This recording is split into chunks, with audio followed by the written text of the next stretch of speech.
the derivative of a function. So let the function of x given by y, so that is equals to y is equals to function of x, be a continuous function of x in some interval containing x.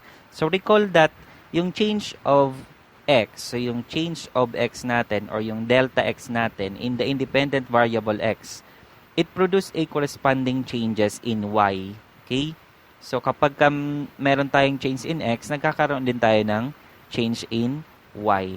So, yung ay natin or yung change in y, delta y, in the dependent variable y. So, therefore, we have the change in y over the change in x or with respect to x that is equals to the function of yung x natin ito, mag-change din siya, x plus the change in x minus the function itself or function of x all over the change in x. Note that this ratio is the difference of a function values divided by the difference of x values, and it is referred as dependent quotient. So that is yung delta y over delta x natin is measure of a rate of at which y changing with respect to x for the interval of delta x. Okay? So supposedly, we have the limit of a delta y over delta x as delta x approaches to 0. Or that is equals to, or it may be equals to the limit of a function of x plus that change in x or delta x minus the function of x all over the change in x as delta x approaches to 0. Okay? So, this is tinatawag siyang instantaneous rate of change or function of x at x, or simply the rate of change of function of x at x.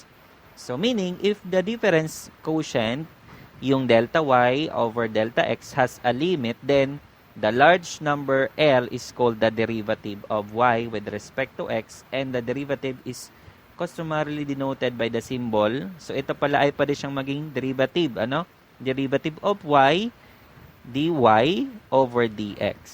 So, the derivative, by definition, the derivative of a function f given by y is equals to f of x with respect to x at any x, and its domain is the number provided the limit exists. Okay? For example,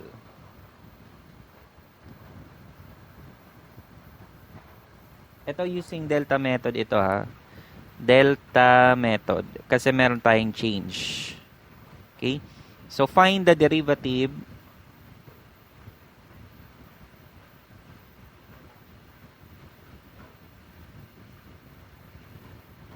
of y is equals to x squared. So, ito din yung example natin kanina, di ba? Doon sa rate of change. So, yung ating dy or derivative of y in terms of x with respect to x is equals to the limit of the change in y over the change in x as x approaches to delta x, or delta x approaches to 0, I mean. Okay? So, in this case, yung ating x ay mag-expand. Okay? So, this would be equals to the limit of a function, yung x squared siya, diba? So, x plus change in x squared minus x squared. Di ba ito lang din naman yung in-expand natin, then yung x squared is the function itself over the delta x. As delta x approaches to 0. Okay? So therefore, itong quantity x plus delta x raised to 2, i-expand natin yon. Okay? So this would be equals to x squared plus 2x delta x plus delta x squared, okay, minus x squared all over delta x.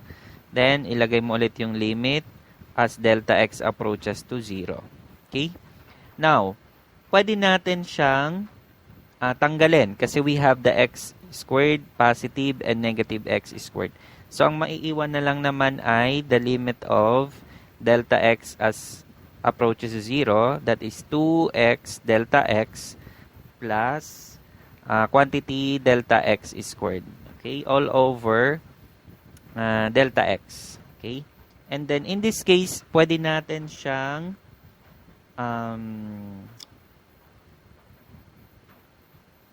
i-simplify. Okay? Ilabas natin yung delta x para at least ma-eliminate natin siya. So, delta x multiply by 2x plus, meron pa ditong isang delta x may iwan, diba? Kasi x squared yan. Yan. All over delta x.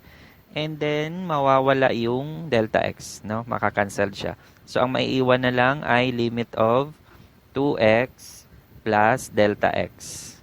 As delta x approaches to 0. So, meaning yung delta x natin ay equals siya sa 0. So, that would be equals to 2x plus 0 and that is equals to 2x. So, kapag delta method yung ginagamit natin, medyo mahaba siya, ano? Pero doon sa mga rules of differentiation, sa other module natin, looking at the differentiation rule or differentiation method, madali lang siyang gawin. Okay? So, next. So, halimbawa, meron tayong ang function natin ay s. No? Yung isa, mali lang kasi yung nagawa kong ano dyan. Solution for that. So, ayan. So, find the derivative delta method ulit ito. So, find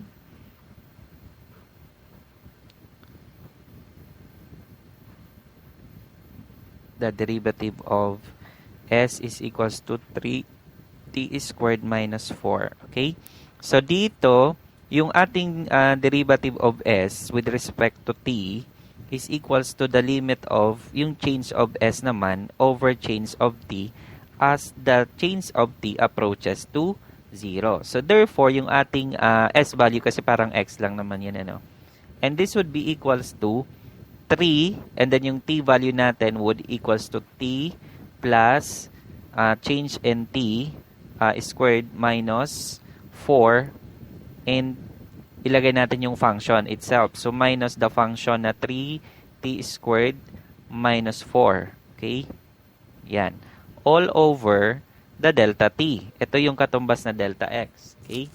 And then, after that, pwede natin siyang i-expand. Okay? Yung ating 3, yung nasa loob ng parentheses. Say, for instance, we have the quantity t plus delta t squared. So, paano natin to i-expand? Diba, pareho lang naman siya nung quantity x plus a squared.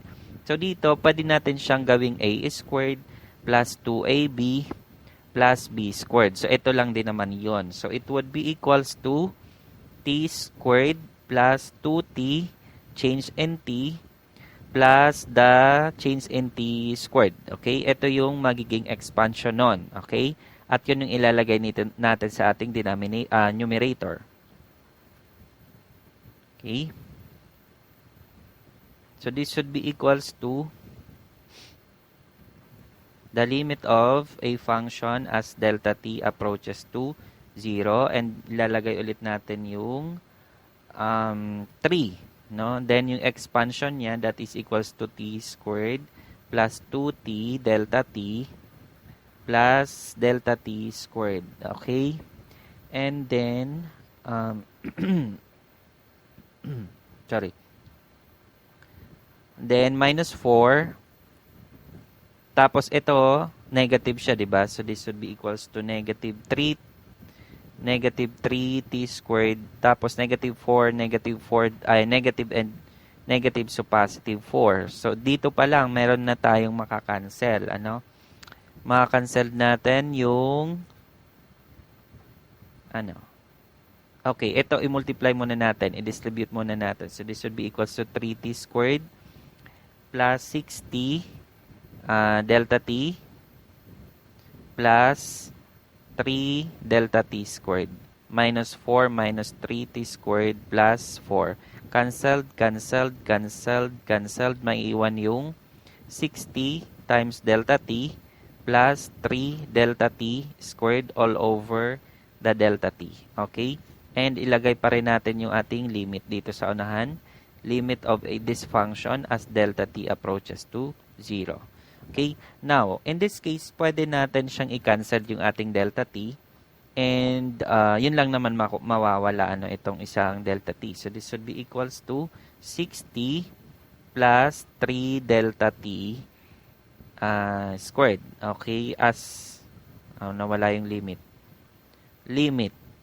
As delta t approaches to 0. So, meaning this would be equals to 6t plus 3 times 0 squared. So, 3 times 0 is 0 squared 0. 6t and yung sagot natin ay 6t. So, can you please change nandyan sa ating module? So, hindi 2t yung nakalagay doon. So, paki-change na lang yung sagot for that illustrative problem number 2.